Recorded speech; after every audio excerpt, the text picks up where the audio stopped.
I'm a chaos to order guy, Mayor. I've always been a fellow who came in, looked at the IT department, and figured out why they were either underperforming or dysfunctional, and I've straightened them out.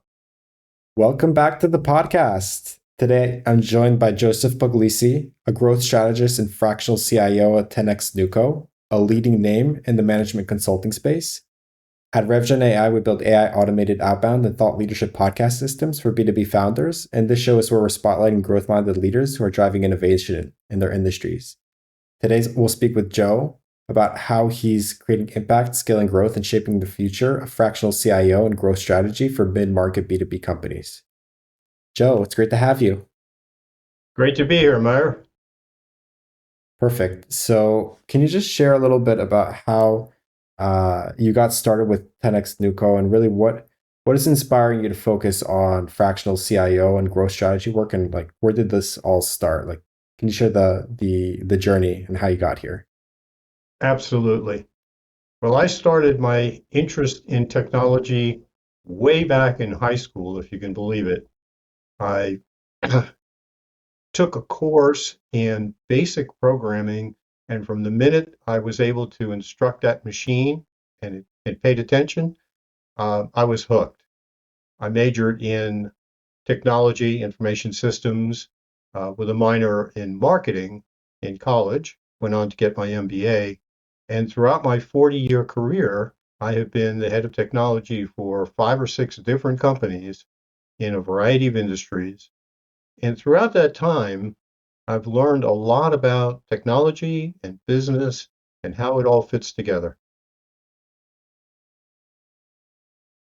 Yeah, I imagine that you've learned many different things over the years, and as technology evolves faster and faster, it's sometimes it's hard to keep up. But I'm curious, how are you positioning uh, uh, yourself and then also 10Xnewco to stand out for clients and uh, in the management consulting space? Like, really, how do you define yourself and how do you set yourself apart? I'm a chaos to order guy, Mayor. I've always been a fellow who came in, looked at the IT department, and figured out why they were either underperforming or dysfunctional, and I've straightened them out. And there are a few basic tenets that run throughout my entire career. I'm often quoted as putting the IT department under a different name. Instead of IT, I prefer to call it BT, and the B stands for business. It's not information technology, it's business technology, because it really should be technology in service of whatever the business really is, right? The business is not technology, unless, of course, you're a software company. That's a different story. But if you're in consumer goods or manufacturing or finance, the product you're producing is facilitated, supported, uh, helped along by the technology, but it's not really about the technology. And so that's why I often say it's the B before the T. Let's keep the business outcome first and foremost. Because I did that for so many years, now I look at companies that are struggling with what do we do with AI? What is AI? I always ask the question, what's the business? When you talk about leveraging, whether it's the cloud or AI or any other technology, it really ought to be focused on what's the intended outcome? What are you trying to accomplish? And so that's what I look for. I look for companies that are asking themselves these questions and don't really know the right questions to ask. And I can come in and help them to do that. 10X is all about helping you grow or helping you better leverage technology. That's what I do. Yeah, I really love the simplified way of looking at things, because when we talk about technology, it can be very, we can get lost in the weeds. But really, when you think about, okay, like at the end of the day, there's a specific outcome that we're driving for, then we can align our approach and our technology use all around that. Um, Can you share some examples of just like outcomes that you've been able to create for your clients and you know just yeah, some things that we can really understand, like what are the measurable results of your work in terms of like bringing chaos to order. Like I'm interested in hearing a story around that. So, two stories come to mind. One is about an ERP system. I came into an organization and the staff, the rank and file, even management were clamoring for a new ERP. We need a new ERP system. And I asked the question, what's wrong with the one we have now? The answer was, it doesn't really do what we want. So let's back up for a moment and start examining what exactly do we want the system to do. And then let's look at the system and see what are its capabilities. I reached out to the product manager of the ERP system. I brought him in for a half-day session where he ran a seminar, essentially laying out the features and functions of the ERP system that we had installed at the time. And there were 16, I still remember, there were 16 people in the room, totally cross-functional. Every department was represented. And the overwhelming response from the audience was, oh, it can do that? No one really understood the capabilities we had. No one had taken the time to examine, train, or leverage all the tools that we already had in our toolkit. So that's one where sometimes we don't need to throw out the baby with the bathwater. We just need to maybe, take a hard look at what we have. The other was under the 10X banner more recently. We looked at a company that had a wealth of data.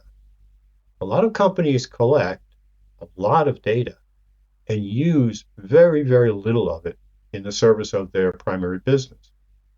10X can come along, have a look at the data you have, and if it's of a sufficient quality, we can enable you, as we did with this client, to create new products, new services, or open new markets, get new customers with the same services.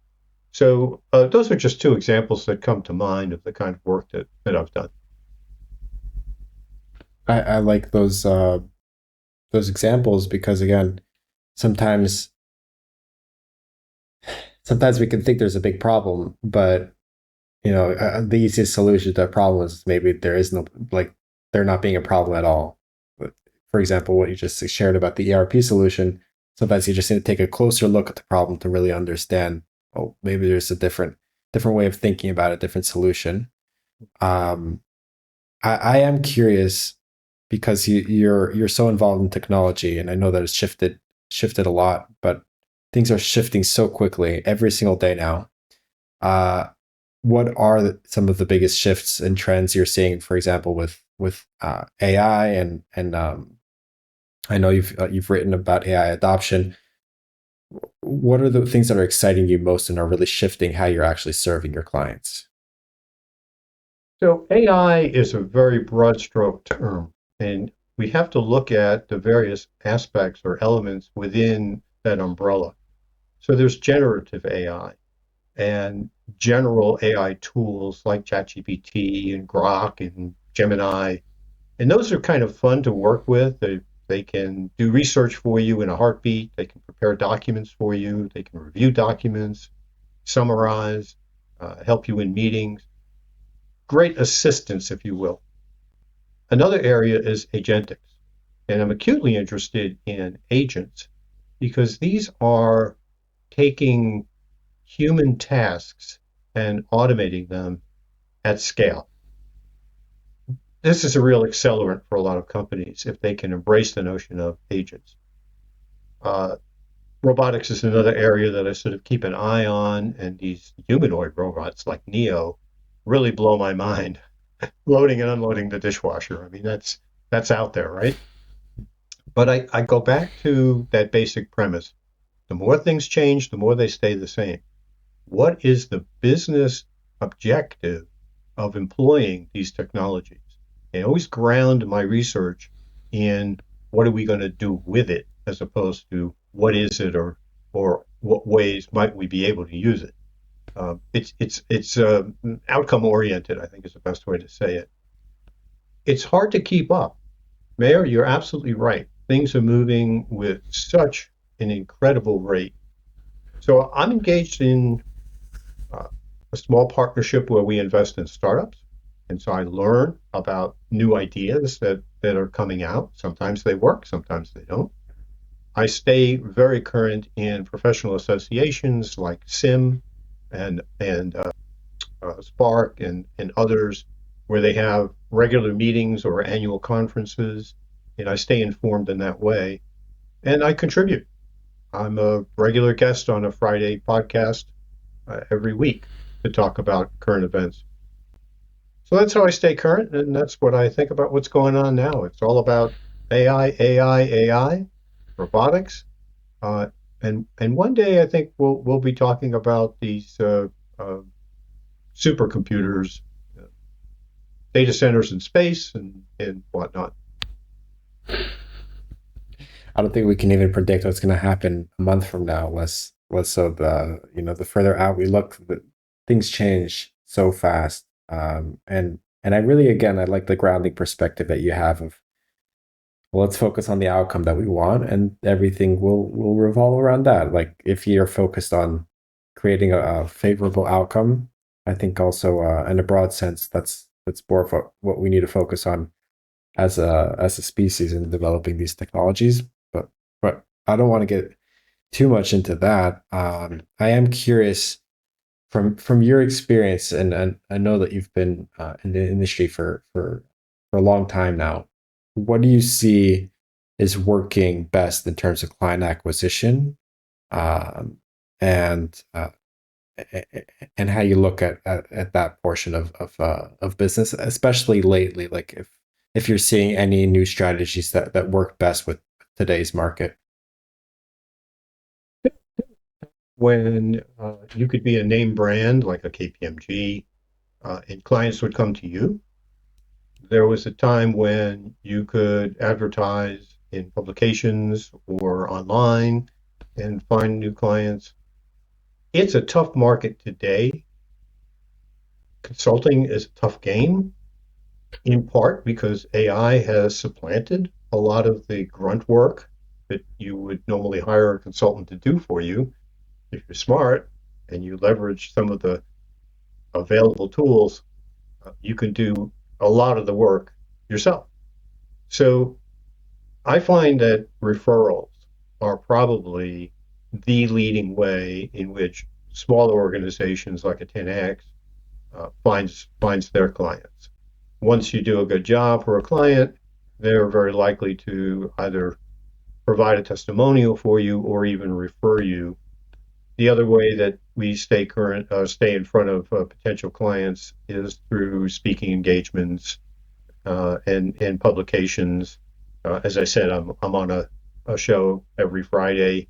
I make sure that I get a couple of minutes of airtime to just make sure people know I'm still here and still contributing.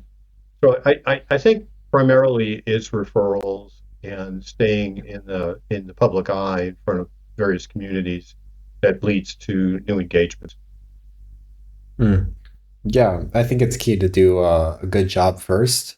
Again, focusing on what fundamentally matters in business is if you do a good job, well, then your clients are more likely to stay longer. They're more likely to purchase again, and they're more likely to refer more people and give you a case study that you can use in your marketing. So It's again, true, Mayor. I had an interim CIO gig a couple of years back, 2 3 years ago, where I was hired because the company had no technology leadership. They had an interim CIO. He left, and they were in the midst of consolidating acquired companies onto a common platform. And they just needed somebody to continue to shepherd the project and to keep all of the infrastructure working. So I was engaged to be their interim CIO. Roughly 6 weeks into it, they hired a full-time CIO. However, when he came on board, the first thing he asked me to do was stick around for a little bit so we could have a smooth transition. So he and I worked together for 11 months. So it wasn't exactly a handoff. Uh, and the only reason that partnership ended was because of a change in management where the emphasis became more on spending in other areas and spending less in technology. So the budget wasn't there to continue to have me be engaged. But, to your point, when you're doing good work, people recognize that and they tend to keep you around. Definitely. I am really curious because you brought up such an interesting question that has been on my mind, and I'd love your take on it. Uh, about how with AI, a lot of times it's difficult to do consulting work because you give good ideas and people understand that they can just implement very quickly themselves if they know what tools to use, especially the amazingly powerful tools that we're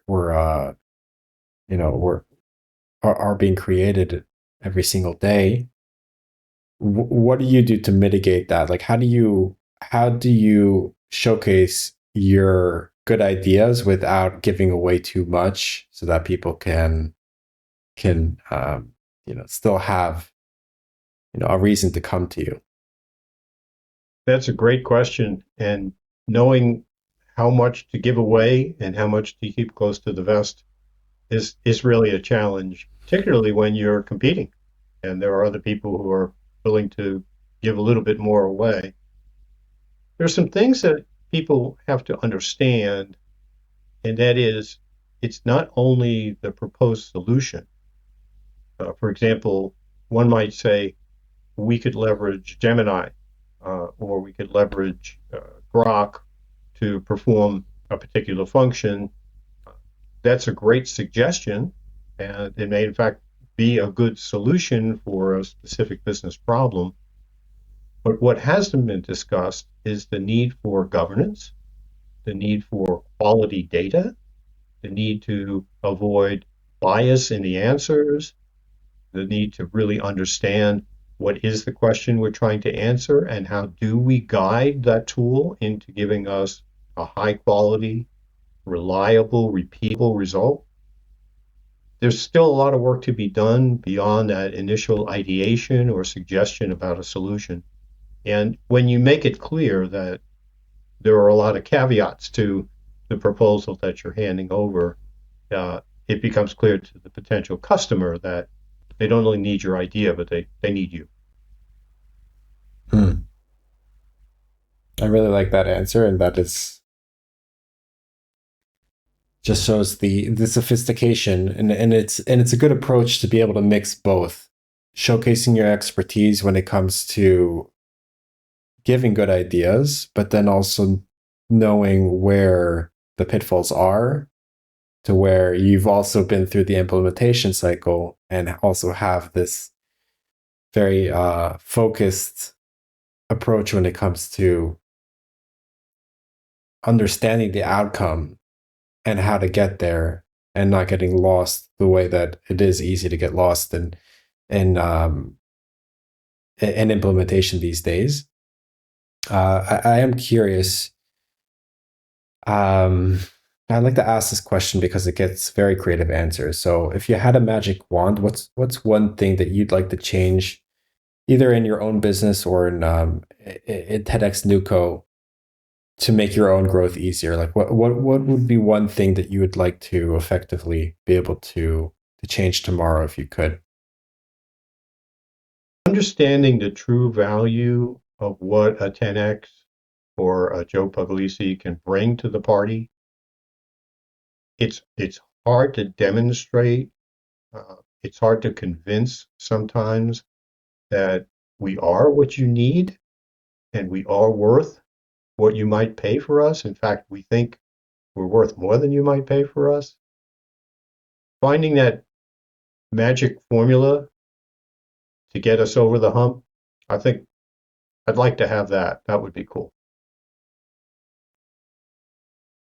So almost just like a way to, and again, this is what we think about all day, every day. It's just like how can we build up our trust with our audience, provide them so much value so that when it comes their time of need that they want to approach us, they've already experienced the value, and then the investment is very easy for them to make. And from what I've seen personally, what really does work for that is building up more thought leadership, like being able to share your good ideas, set yourself apart, position yourself as one of the innovative thinkers in your space, and being top of mind that when people think of their problem, they associate with the good ideas that they've already learned from you. I think that is something that definitely helps with that. But it's something that, again, we're always working on. How do we make our marketing even better? How do we actually deliver even more value? And it's not like there's one strategy that works. But Joe, I really do appreciate everything you've shared with us here today. Again, you've brought some great insights when it comes to just thinking about the fundamentals and what really matters when it comes to creating the outcomes that you want. So for any listeners who are listening and want to reach out, where's the best place for them to find you or 10Xnewco? Oh, you can reach out to me directly. Yeah, I'll give you my personal email because I cover a variety of things. It's first initial last name JPuglisi at msn.com. You can also reach out to me directly by phone. That would be 914-623-8508. Perfect. I really appreciate it, Joe. Thank you again for joining the show. That was my pleasure, man. I really enjoyed the conversation.